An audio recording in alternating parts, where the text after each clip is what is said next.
Your best memory as a football player at Maryland? Well, it's easy. It's my last home game against the University of North Carolina. They were undefeated. We were both ranked in the top 10, and they came into our stadium, and we beat them late in the game in the fourth quarter. The University of Maryland faithful rushed the field. They carried the players off. By far, the greatest single memory that I ever had as a Terp at the University of Maryland. It helped wrap up the ACC, too. It did. We won the ACC that year, and it was Bobby Ross's second year as our coach there. And the great thing about all of this is that those are memories that you really do cherish, and something that I certainly keep close to my heart. Randy Edsall had a lot of injuries this year. You think he's on the right path, though? I like Randy Edsall. This is a job that he wanted. This is not a stepping stone job for him. If he could stay there for the next 25 years, I think Randy would be more than happy to do that.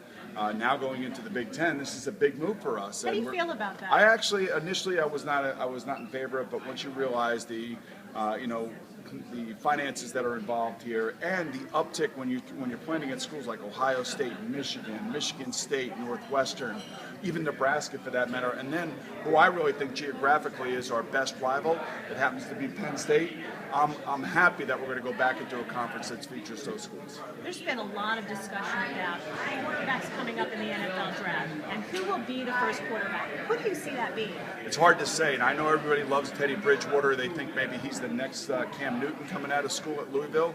But Blake Bortles from UCF actually has caught my eye. He's very intriguing. And, of course, then there's Johnny Manziel. Whoever drafts Johnny Manziel, Bonnie, is going to get the ESPN trucks, all the social media, everything that comes along with him.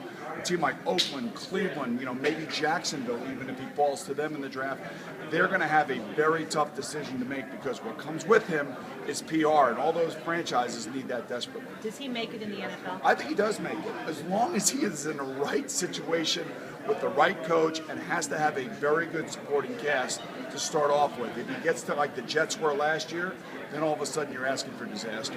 Can't let you go without a Super Bowl prediction. You got Broncos, you got Seahawks. What's your take? My heart wants Peyton Manning to win. I'd like to see him to get his second Super Bowl championship, but I also know my head tells me defense usually wins championships, and in this situation you have one of the best defenses that we've seen in the last 5 or 6 years in the NFL with the Seattle Seahawks. Fast, big, active. And those are all traits that I used to hate to play against. And unfortunately, I think that's what Peyton Manning's going to face today. 24-20 Seattle. And